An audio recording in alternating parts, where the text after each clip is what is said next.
programa Outras Palavras, um oferecimento Sindiúte MG, Sindicato Único dos Trabalhadores em Educação de Minas Gerais. Olá! Veja no programa de hoje os principais momentos do Encontro Estadual de Aposentados, que reuniu em Caeté, região metropolitana de Belo Horizonte, mais de 1.700 pessoas. Memória das lutas, aposentados relatam diversos momentos de união, enfrentamento e superação. Um encontro para ficar na história. Os educadores mostraram mais uma vez que estão unidos, mobilizados e dispostos a sair para o embate.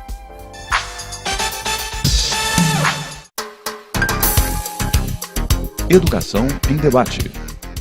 Aposentados sim e atuantes também. O Encontro Estadual de Aposentados, promovido pelo Sindicato Único dos Trabalhadores em Educação de Minas Gerais, na cidade de Caeté, região metropolitana de Belo Horizonte, reuniu cerca de 1.800 trabalhadores e mostrou mais uma vez que essa categoria é sim força ativa que move a educação pública mineira. A ideia do encontro de aposentados foi para celebrar os 35 anos do Sindiúte. Porque alguém começou essa caminhada, alguém começou essa luta e nós queríamos chamar essas pessoas para que pudéssemos celebrar os 35 anos do nosso sindicato, para que nós pudéssemos ter um momento de formação com mesas de discussão e para que nós pudéssemos contribuir para a discussão das regionais na organização dos coletivos de aposentado. Mas eu acho que o mais importante de tudo isso é o sindicato reconhecer e valorizar cada aposentado, cada aposentada. Nós tivemos a ousadia de não cairmos na burocracia e deixamos livre a participação. E, para nossa surpresa, foram mais de 1.700 inscrições para esse novo encontro estadual de aposentados e aposentadas do sindicato. Nós tivemos também outra ousadia, que foi fazer um processo de escuta das histórias de cada trabalhador que no decorrer desses 35 anos viveu e contribuiu para as lutas da nossa categoria e para as vitórias que nós obtivemos. Então, os trabalhos de grupo, a escuta, a memória vinda para que as pessoas pudessem ouvir também foi muito interessante. Não tínhamos transporte próprio, porque era um período que o militarismo ainda assombrava todo mundo. Os meninos ficaram sem a merenda. E eu olhando o mundo cada vez mais perigoso. A vida de escolhas. E foi torturada verdadeiramente. Foi assim que originou o seu nome, Caratinga. Vou ficar maluca se ele não pagar. Discussões e debates sobre os principais desafios dos aposentados e aposentadas da educação. Parabenizar, em nome da CUT Minas, da CUT Regional Vale do Aço, a presença de todas e todos que aqui vieram, que acolheram o convite do Sindiúte, esse sindicato que enche a todos nós de orgulho, que vieram aqui comemorar os 35 anos do Sindiúte. E esses 35 anos, cada um e cada uma que aqui está, com certeza faz parte dessa história e continua fazendo porque aqui está. Então, parabenizar a todos e todas pela presença e dizer para vocês que aproveitem bastante a programação, a estadia aqui na região, no Tauá e região, porque foi tudo preparado com muito carinho para vocês. Quando, da primeira reunião que os professores fizeram para fundar um sindicato dos professores, para reivindicar melhoria para os professores, eu, serviçal, pedi à minha diretora, me deixa ir lá, para mim pedir também para as serventes, para os serviçais, que não tem ninguém que peçam que lutam por elas. Então, veio para Belo Horizonte o meu pedido, foi aonde que se fundou a UTI, a União dos Trabalhadores do Ensino, que uniu todos os trabalhadores do ensino. Isso eu tenho muito que agradecer a todos da primeira diretoria que atendeu o meu pedido. Que se hoje os serviçais são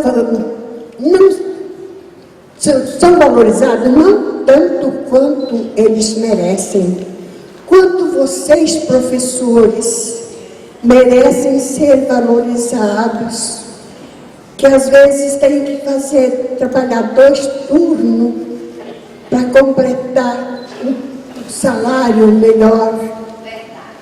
Não tem o reconhecimento do governo, do Estado, que fala em valorizar o ensino.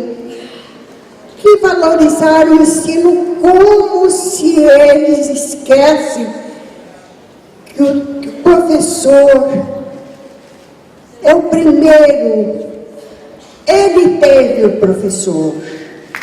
Ele teve um professor que ensinou ele. E sem professor, não existe deputado, não existe senador, não existe ninguém. Então, meus amigos, vamos à luta, viu? E a luta permanece e continua. Muito obrigada a todos vocês. Muito obrigada. A União dos Educadores Aposentados de todo o Brasil para enfrentar os desafios e problemas da categoria é fundamental. Isso porque, para o secretário de Aposentados e de Assuntos Previdenciários da Confederação Nacional dos Trabalhadores em Educação, CNTE, são comuns. Bom, o principal problema do aposentado hoje, né, é a desvalorização do aposentado.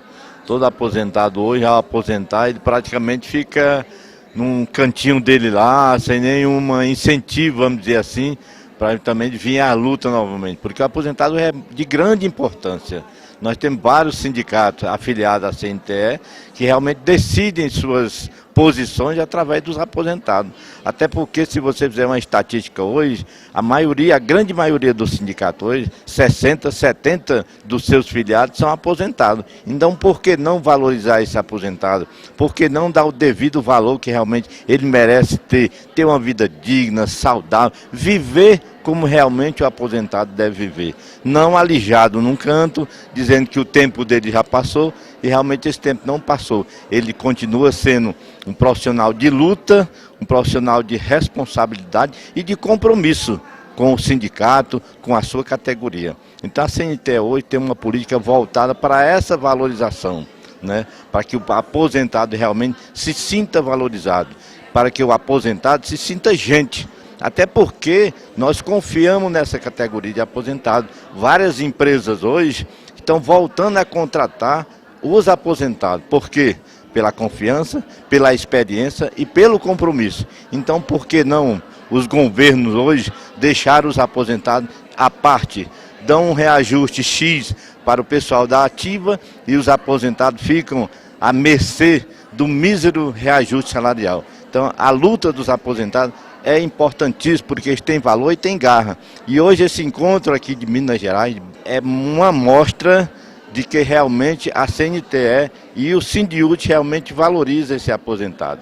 E é de grande, vamos dizer, grande importância, vamos dizer assim, para a CNTE e para o Sindiúti.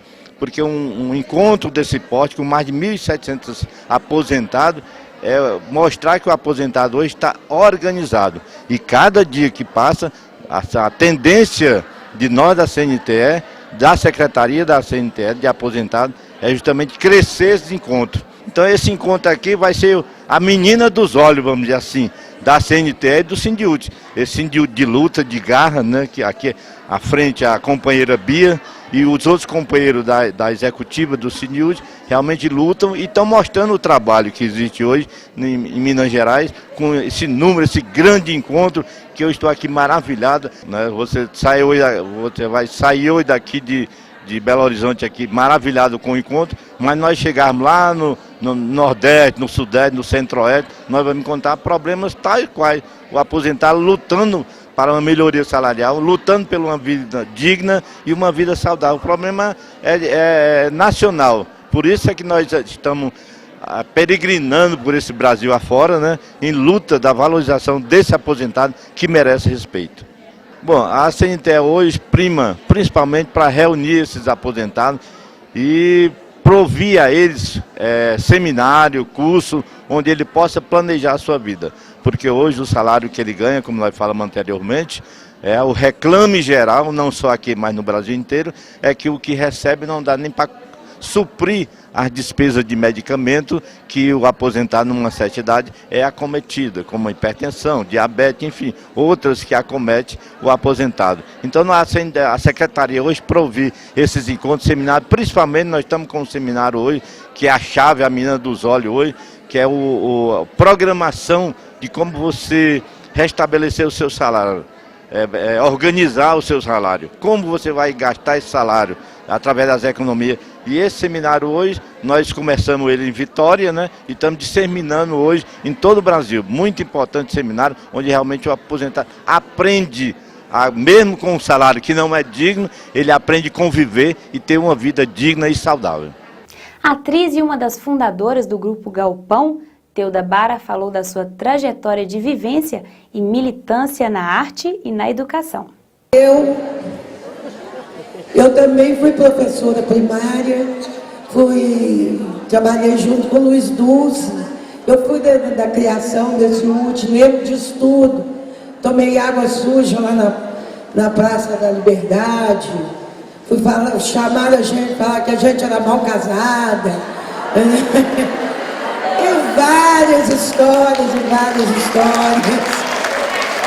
Mas a gente não é nada disso, né? A gente apenas luta, a gente é mãe, tem filhos, sabe da dificuldade da educação. E eu, como eu fui uma pessoa que toda a vida estudei em escola pública, e uma escola que tinha uma qualidade de educação que hoje a gente vê que não tem, pelo menos na época que eu estava dando aula, não tinha. Eu parei de dar aula porque a arte me chamou, eu fiquei muito tempo dividida fazendo, porque você tem 2 filhos, e a arte também é um caminho maravilhoso que te dá uma satisfação muito grande, e grandes descobertas e tudo, mas também é um caminho que você não ganha dinheiro, né? É muito difícil você ganhar dinheiro com cultura também. Então eu fiquei muito tempo dividida com a cultura e com a educação, até que não teve jeito, eu tive que deixar mesmo. Porque eu fui chamada para ir para o Circo de Solé, e aí eu não aguentei, né? Não aguentei, tirei licença sem remuneração e me mandei. E aí, estou nisso, estou fazendo teatro, eu trabalho com teatro. O teatro veio primeiro. Eu sou do Grupo Galpão, eu sou uma das fundadoras do Grupo Galpão. Que é um grupo muito importante, né? Já deve ter ido em várias cidades, a gente tem como princípio fazer teatro de rua, levar peças clássicas, preocupamos muito com o valor daquilo que a gente apresenta, o valor cultural. E eu fico muito satisfeita assim, com o caminho que a arte me deu, com esse retorno que ela dá. E a arte é muito importante na educação. E eu acho que as escolas privilegiam mais. Na minha época, todas as datas eram festejadas, todas. Isso preocupa, porque eu acho que a gente está falando do futuro, né? Das crianças que estão ali, da nossa responsabilidade de ter em nossas mãos tantas crianças, que é o que a gente vai fazer o mundo.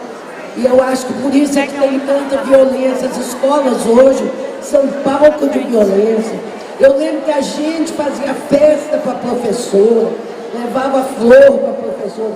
Hoje em dia estão batendo nas professoras. Então, eu me assusto muito. Mas eu gosto muito, assim, eu acho a educação importantíssima mesmo. E acho que precisa de todo o investimento possível. Análise de conjuntura e reforma política na visão do deputado estadual Rogério Correia. O índice de desenvolvimento humano nos municípios cresceu bastante. E índice de desenvolvimento humano é melhoria na educação, na divisão de renda, no decréscimo da mortalidade infantil, portanto, a saúde pública. São índices de melhoria social. Esse é o principal índice que a gente deve levar em consideração. E o IDH no Brasil melhorou muito. É fruto também desta política desses 12 anos. Embora não completa, aliás, muito temos que avançar, não vou falar nisso, mas sem sombra de dúvida, o Brasil hoje, socialmente, também é outro. Uma governabilidade mais institucional, ela bate a cabeça no teto. Ou a gente consegue agregar a governabilidade institucional, o que eu estou chamando de governabilidade social, ou a gente não consegue dar um passo à frente que nós necessitamos para aprofundar as reformas e fazer a nova Constituição do ponto de vista eleitoral. O Congresso Nacional, que saiu eleito agora, ele tem 41% dos seus deputados e senadores do Congresso Nacional que foram financiados pelas empresas empreiteiras dessa Operação Lava Jato. Se você agregar a isso as mineradoras e outras empreiteiras, o agronegócio, nós vamos chegar a mais de 70% do Congresso Nacional financiado economicamente pelas grandes empresas no Brasil. Essa é cada vez mais a cara do Congresso Nacional. É a cara do poder econômico, não a cara do povo. Costumam dizer que o Congresso e o Parlamento é o espelho do povo brasileiro, não é. Ele é cada vez menos a cara do povo brasileiro. E cada vez será pior à medida que o poderio econômico é que mandar no processo eleitoral. Ninguém pode construir educação se não tiver o direito de pensar, não tiver a liberdade de agir, a liberdade de construir ideias. Isso é que é o fundamental na educação. Como é que educa alguém se você reprime quem vai educar? O que faz a educação é exatamente a liberdade de pensar e de agir. Isso é que é educação. Esse eu acho que é o que nós temos que recuperar logo. Mas a esperança está de novo no rosto dos professores e na escola. E é com essa esperança que nós vamos mudar Minas Gerais, vamos mudar o Brasil. Parabéns pela luta. Pausa para um momento especial, uma homenagem ao professor e sindicalista Luiz Fernando Carcerone, que faleceu recentemente.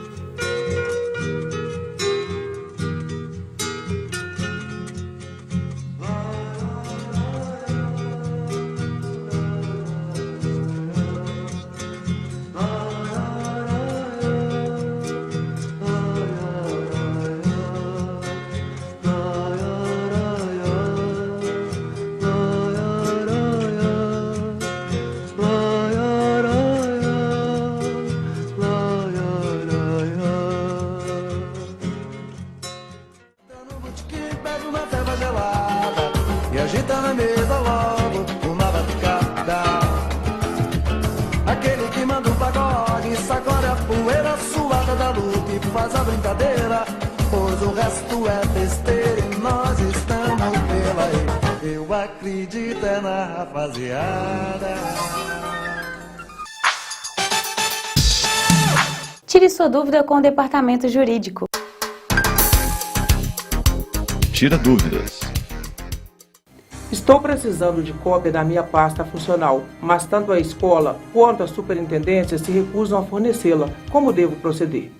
Em caso de recusa pelo poder público de documento probatório relativo ao servidor, podemos ajuizar a ação visando a exibição do documento que deseja o servidor. Para maiores informações, entre em contato conosco. o Conselho Nacional de Entidades da Confederação Nacional de Educação apresenta uma análise de conjuntura da educação. De Brasília, acompanhe as notícias da CNTE. Momento CNTE. Na reunião de dezembro do Conselho Nacional de Entidades da Confederação Nacional dos Trabalhadores em Educação, o assessor político e diretor de documentação do Departamento Intersindical de Assessoria Parlamentar, DIAP, Antônio Augusto de Queiroz, falou sobre formação política e civismo. Em sua análise da conjuntura, o comportamento da presidente será fundamental para o sucesso do governo, sem esquecer o recado das urnas, que pedem a continuidade das políticas sociais. A presidente da República tem que dar demonstrações claras no sentido de que todos esses escândalos que apareceram foram o resultado da autonomia que ela deu às instituições de fiscalização, que foram um produto de leis elaboradas nos governos do PT para dar transparência e que, portanto, não houve aumento de corrupção em seu governo. Houve a descoberta e que será punida exemplarmente. Esse é o primeiro aspecto. O segundo é mudar um pouco o desenho dos seus ministérios, de tal modo que retire da Fazenda algumas atribuições que tem hoje para que passe para o planejamento, onde vai estar presente um titular desenvolvimentista, né? E na Fazenda foi designado um ministro vinculado ao mercado, para que não se prejudique os projetos, os programas sociais, os investimentos do Brasil e que se pense esse país a longo prazo sem fique centrado apenas no viés fiscal. E o terceiro é promover mais diálogo, conversar mais com os agentes econômicos, os agentes sociais, os agentes políticos, de tal modo a desarmar esse movimento que setores da direita, da mídia, da oposição querem fazer no sentido de questionar a legitimidade da presidente a ponto de eventualmente propor o impeachment dela. Toninho também falou sobre os riscos do Pronatec ao deixar que o empresariado forme os trabalhadores e alertou sobre diversos projetos de lei. Entre eles, o PLP 92 de 2007, que propõe a criação de fundações estatais de direito privado, afetando diretamente os trabalhadores do serviço público. Para ele, o desafio é organizar mobilizações com os movimentos sociais e mostrar os ganhos desse governo à juventude, já que 42% do eleitorado tinha até 34 anos, ou seja, não conheceu a repressão, a ditadura e a carestia. Esse novo Congresso é um Congresso conservador do ponto de vista social, liberal do ponto de vista econômico e atrasado do ponto de vista dos direitos humanos e do meio ambiente.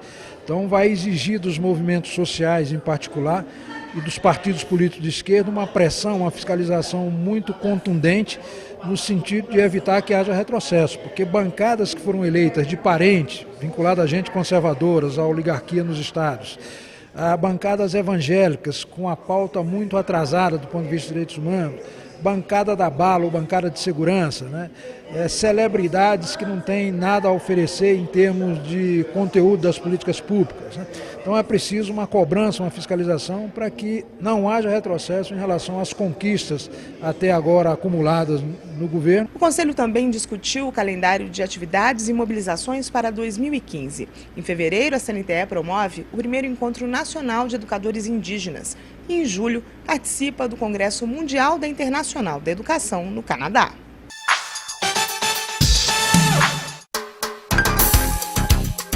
Atualidade. Recebemos mais uma vez aqui no estúdio Thales Lopes, que é coordenador da Casa Fora do Eixo em Minas Gerais. Thales, nós já conversamos um pouco de comunicação na outra entrevista. Vamos ver se a gente aborda um pouco mais sobre a cultura aqui para o nosso telespectador. E como é que esse assunto vem sendo abordado por esses novos agentes da comunicação, pelos novos comunicadores, que não estão falando mais daquela cultura somente das tradições, né, dos livros, da formalidade, mas de novas narrativas também na cultura, né? Eu acho que a cultura brasileira passou nos últimos 12 anos aí por um processo muito interessante de transmutação, né? Eu acho que para a gente poder pensar na própria forma como que a comunicação lida com isso, você vê uma emergência de novas narrativas, né, de artistas, de estilos musicais, muito ligado a uma periferia. Uhum. Você vê um crescimento disso, o crescimento do hip hop, o crescimento do funk, né, programas como o próprio Esquenta, né, que tem um olhar voltado para isso. Então você tem de um lado esse processo que eu acho que foi um processo muito rico. Eu acho que hoje você tem novos intelectuais, novos formadores de opinião que vêm de um outro lugar.